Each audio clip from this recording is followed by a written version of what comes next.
JFD, just fair and direct.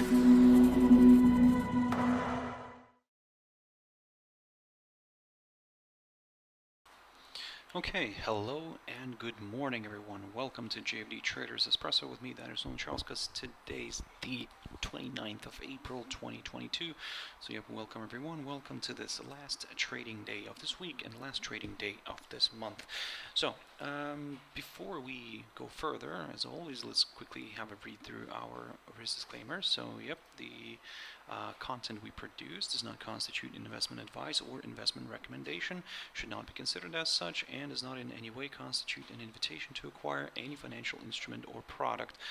As always, I'll give you a few seconds to read the rest and we can continue.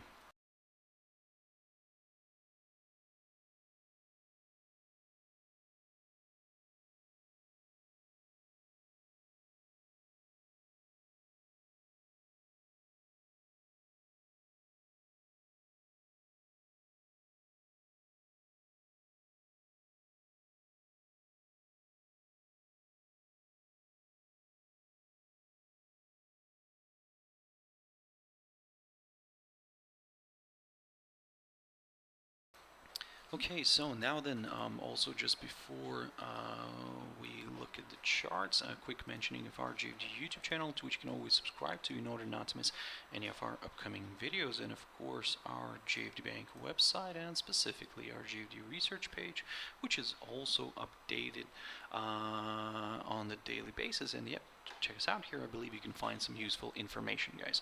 Now, okay, good morning to everybody else who's joining in, guys. Good morning. Yep, I can see Evo in the chat room.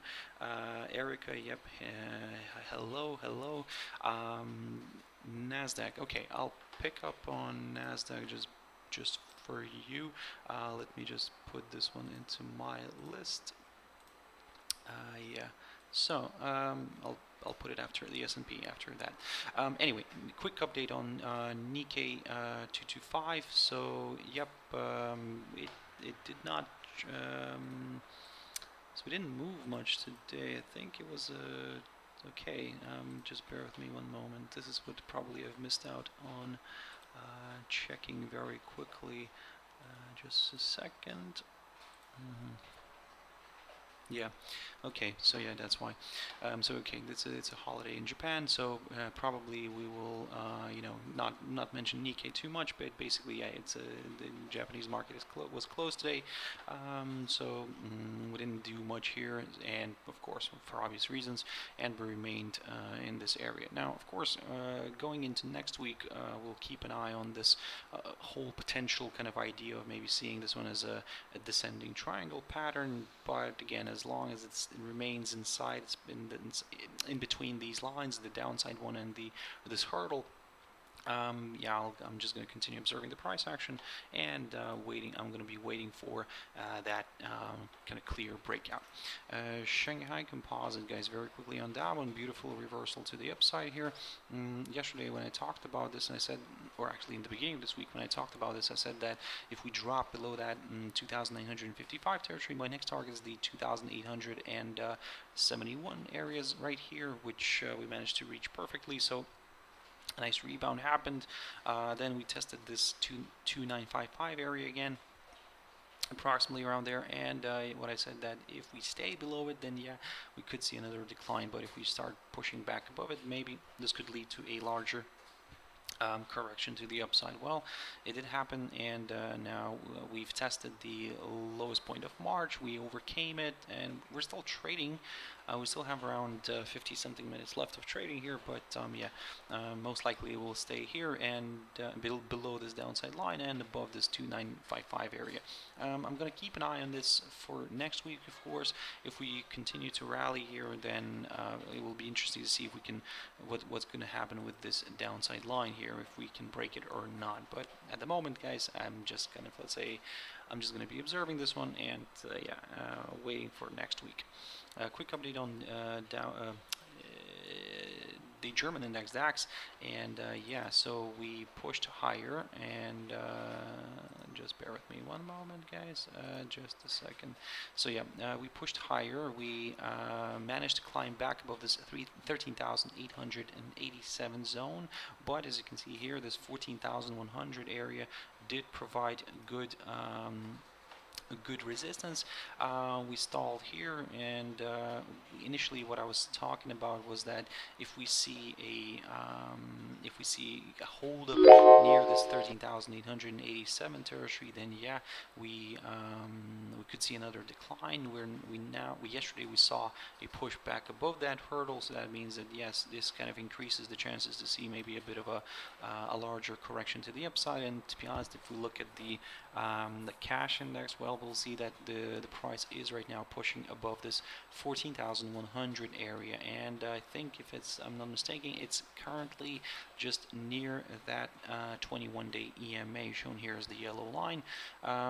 So what I'm going to do here is I'm going to keep an eye on it, and if we climb above that 21-day EMA, then yeah, I'll aim for this downside line. Pretty straightforward, to be honest. For me, for the downside, I would say I would like to see this one dropping back below this 13,887 zone in order to get a little bit more comfortable, let's say, with lower levels. Of course, we would have this obstacle on the way lower, but I'll get to that point later on if we do drop back below this 13,887 zone. The S&P 500, so beautiful move to the upside yesterday.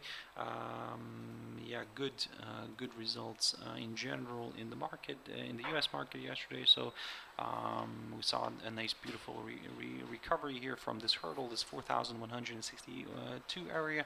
I talked about this. The S&P was the second best performer from the top three. So yeah, first was Nasdaq. I'll pick up on that one in a bit. But here, basically, yeah, this area just proved to be quite an important one to watch.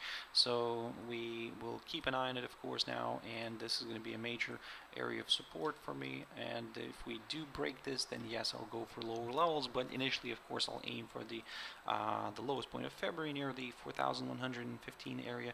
And if that gets cleared, this will confirm a forthcoming lower low, and further declines could be possible. So in other words, at the moment, that's the scenario for the downside. But given that we saw a strong reversal here, yeah, it could still, go for a corrective move higher. The only thing is that when it's like this, I don't really like it because, for example, it wouldn't just go. It might not go just straightforwardly. Let's say straightforward to the upside. It might just start, bouncing around here and then maybe push to this downside line. So this way, a lot of traders get stopped out. So yeah, be very careful. If I would say this way, as long as we maybe stay above this inside swing high of the the 27th of April, which is around that 4,240 zone. If we stay above it, then yeah, we'll continue maybe aiming for a larger correction here to the upside up until this downside line, or at least these these three EMAs here that I have on my chart. So which one's going to be first? Most likely is going to be the 21-day EMA, of course. So yeah, that's going to be our first target, and then we'll slowly go from there. Nasdaq 100. So good performance yesterday. So of course, best performer in general yesterday. So technology was just booming, guys. I mean, I think it gained more than 4% in general. The whole sector, in general, all these sectors yesterday were in positive territory. So we had technology and communication services and energy in that sequence, kind of. But yeah, the healthcare industry was the least performing. I mean, it still ended up in positive territory, but not as great as technology. But anyway, so we had our correction. So if you remember, I talked about this idea where I said that if we pop above that 13,000 230 zone, or actually 240 zone. If we climb back above it, then I'll go for a larger correction to the upside. And as you can see here, my next target was this 13,447, and we managed to find a bit of resistance around there. So I'm not saying that this is kind of the end, you know, this is where we'll stall. Yeah, we already stalled there, but we could still, you know, push further north. However, the cash index right now is sitting slightly below it, so 13,380, that's where we're currently sitting at. So we're below this hurdle, we're somewhere around here.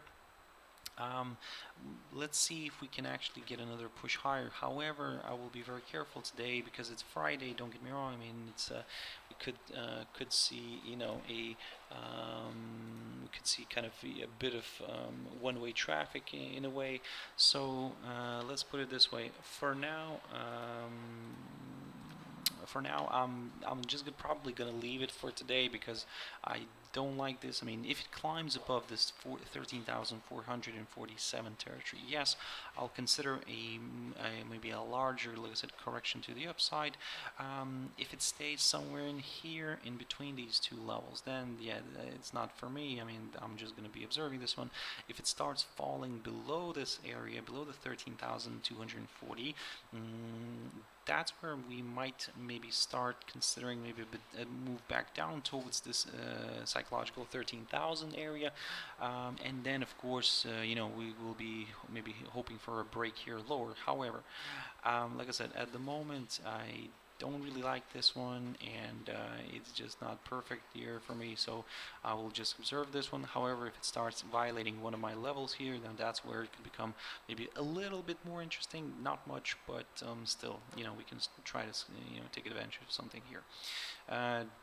DXY, so DXY moving to the downside. However, it's not really like a signal yet to, you know, start jumping in on it, because basically it's the beginning of the trading session right now here in Europe, and we still have to go excuse me, through the US session. So a lot of things could still change. So this, you know, move lower right now could be just a little temporary correction before another possible leg of buying. So that's why for now, be very careful here. Let's see how today's candles and this candle is going to end. And to be honest, if it starts dropping below the 103 territory right here, yes, this is where we could slowly start aiming lower. But again, we would like to see this index maybe at least staying below this hurdle, below this 103 zone, and then yeah, we could maybe start looking at maybe a possible move towards that 21 zone, and then so on and so on, aiming initially towards that 21-day EMA. But again, for now, long story short, guys,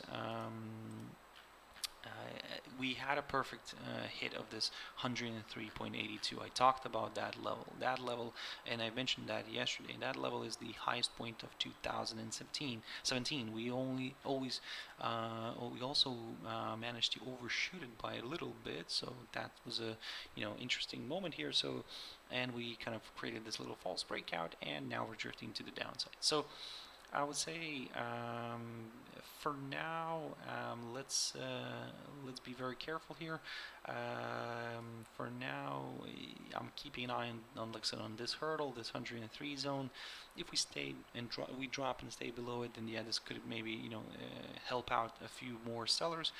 But of course, I wouldn't say that, you know, I would become very, very bearish here. No, I'm just, you know, we could just consider a bit of a retracement here. But let's get that move for the upside pretty straightforward as well. A push above that highest point of 2017 would be needed. Gold is, yeah, reversing nicely to the upside. So after we reached my target, this 1878 level, I said that if we drop below it again and stay below it, then yeah, my next target is the 200-day EMA. Well, we dropped below it, but we didn't stay below it. So Yeah, we are now pushing back up here. We're climbing back above that 1900 level, and it seems like we're aiming for that 1918 zone. This is what I'm going to be aiming for now. That's my target for today. If we continue to trade above this 1895 area, if we continue to do so, then yeah, like I said, I'll aim for this 1918 level. Jumping into WTI oil, this one we're seeing a bit of life here. So we pushed above that 21-day EMA, as you can see here. So what I said to you, if you remember what I said to you yesterday, I said that if we climb above that 21-day EMA, yes, I'll consider a move higher, but only. But I'm going to be very cautious because preferably I would like to see a push above that 108.70 area, or I would say this area between the 108.70 and the 109.05 levels. That's where more excitement could come in, probably for the bulls. But at the moment, we could also aim for this area, as long as we stay above that 21-day EMA. If we fall back below it, yep, I'm just probably going to just step away from this, because it's just going to prove to me that it's just oscillating around this 21-day EMA. Bitcoin Cash. Bitcoin Cash, of course, BCH USD is finding some ground here, getting kind of slowly attracted by buyers. The only issue I have here is, from the technical side, is this. So we have this key support zone, which provided, yeah, a good hold up. This is the low of the 11th of April near the 290.84. But we have this downside line as well, so which is taken from the high of the 31st of March, and that means that, well, what we're forming here is a possible descending triangle pattern, so which, according to all the TA rules, tends to break to the downside. However, a break of that triangle, lower side of that triangle, is still required. So that's why, guys, for now, yep, be very careful. We will keep an eye on this if we do break below this hurdle. Now our next target is the 259.60, which is marked by the lowest point of January, or in other words, the current lowest point of this year. For the upside, pretty straightforward. A push above this downside line is needed, but to be honest, I would prefer to wait maybe for a move above this hurdle as well, this 353.34 level. At the same time, we would be placed above the 21-day EMA, the 100-day EMA, and we could then be targeting this 200-day EMA, which is currently approximately near this hurdle. The high of the 18th of January, near the 398.90 zone, and slightly below that we do have another target, the highest point of March, near the 391.40 level. So again, but confirmation breaks are still needed. Aed Usd, guys, beautiful recovery here from this 0.7055 area, and yeah, after we tested it yesterday, we rebounded, and now we're pushing higher. But as you can see here, we're currently getting a hold up near this 0.7165 area, which previously I talked about as a good area of support, which, if gets broken, could open the door towards lower levels. Now it's taking the role of resistance.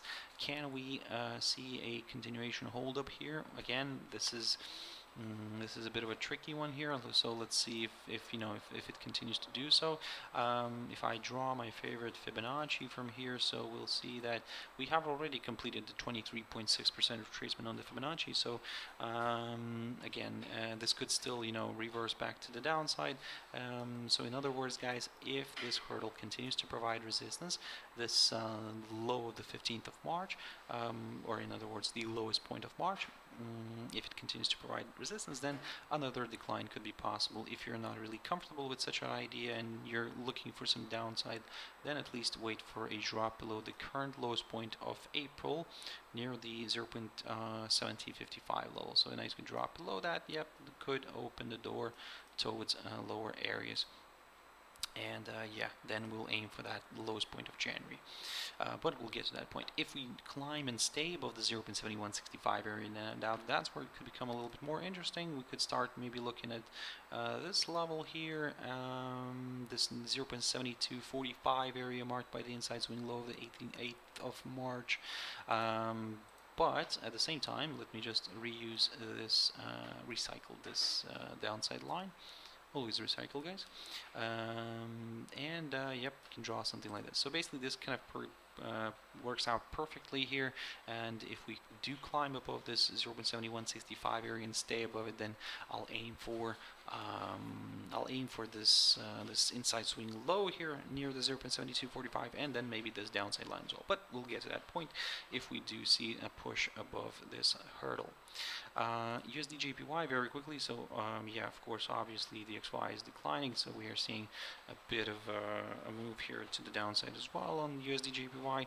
Again, don't rush into anything yet, guys. I mean, we could be seeing this as a just maybe a little temporary correction. Let me clear up this chart here, and I think okay, I would like to keep a downside line here, but this is very tentative. Okay, I'm gonna probably keep an eye on it. Let's see if this is gonna work out or not, because it's really, let's say, not perfect. Anyway, for the upside, if you want to aim for higher levels, for me right now, push above the 131.25 area would be needed, because basically that's the highest point of April right now, the current highest point.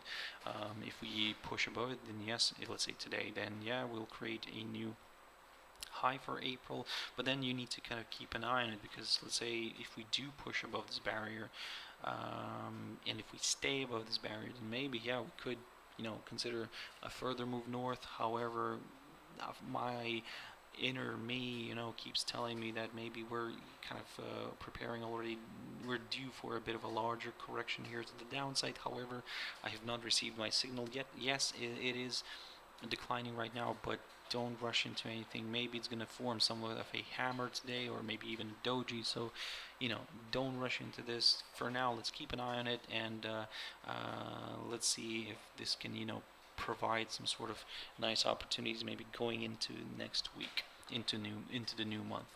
USD chef, also similar story, and if you remember yesterday I talked about this hurdle, the 0.97 zone. I said that if we drop and stay below it, then yeah, this could be quite interesting. But look at this, we rallied even stronger, and we pushed towards this barrier, the 0.9759 area.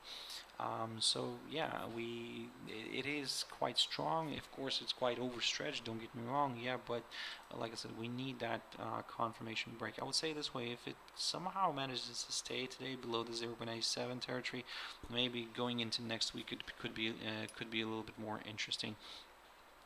So you could keep an eye on this as your orienteer, and as your as your guide, kind of, for, you know, for lower levels. But let's, like I said, let's wait and see, guys, and let's keep an eye on this hurdle. If we drop and stay below this, then yeah, we'll maybe consider a bit of a larger correction here to the downside. And another thing, if we draw my favorite Fibonacci here, so then yep, something like this here. So basically you could start monitoring this area somewhere around here as a potential target. USD CNH, guys. The US dollar is the offshore Chinese yuan, and there we go, boom. Beautiful move to the downside here. Initially we spiked here early hours, but then near the 600 we reached the area near the 6.6937, and boom, there we go, we're now correcting lower. If we're trying to find maybe a possible target here, but as you can see, we already reached that 23.6% retracement on the Fibonacci. So now we only, if you manage to capture something like this here, then congratulations, but you know, it's a bit of a difficult one, I get it. Sometimes, you know, not always you are awake during those times, unless you are actually physically, you know, there in that region But anyway, let's see. Let's see what's going to happen here right now with that 23.6. I mean, it might continue providing that support. We might see this pair bouncing around somewhere in this area, in this whole red area.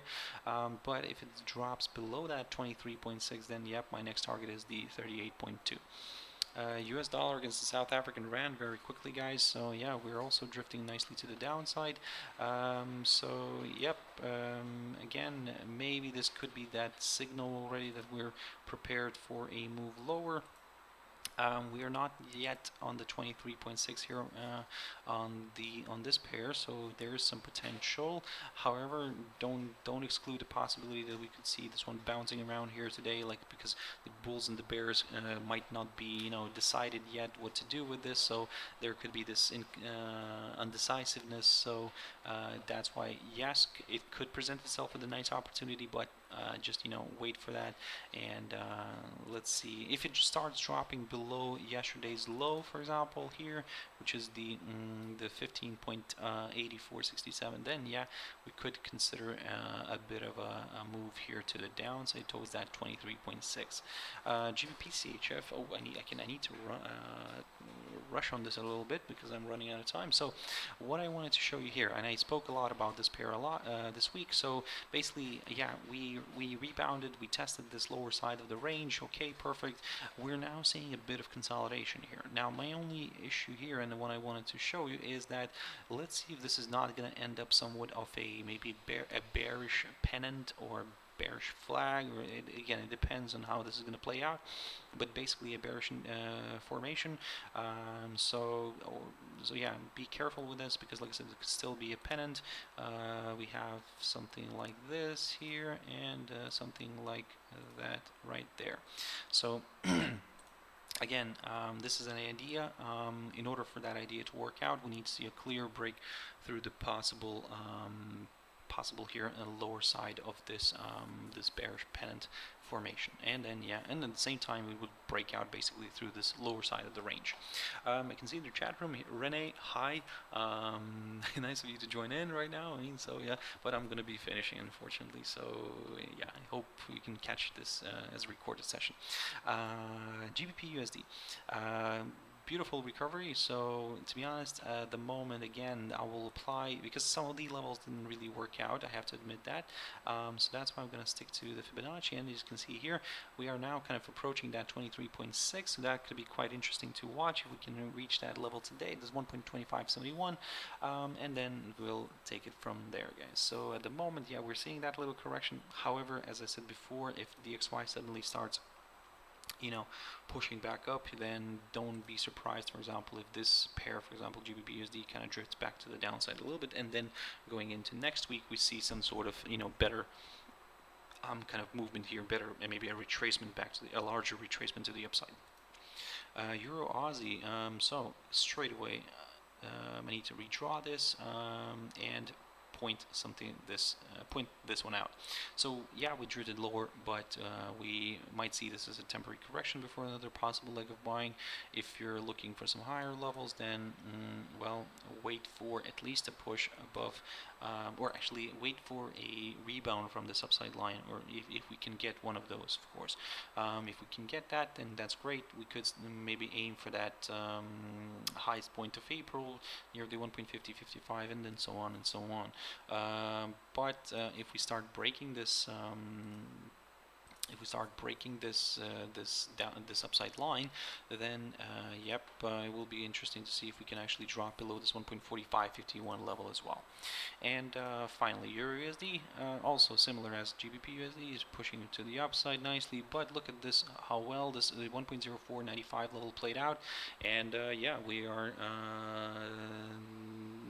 are now kind of rebounding nicely from this hurdle. So just basically it proves again that quite an important level to watch, and this 1.0495 level is, let me just scroll back here in history, it's the lowest point of March of 2017. So if we drop below that level again and stay below that level, then yeah, I'll go for lower levels, where my next target will be this this lowest point of January. But Of course, given the strong, sharp decline that we already experienced this week, so maybe a bit of a retracement here could be possible. However, again, a similar story as with GBP USD, and also keep an eye on DXY. So let's not rush into anything yet.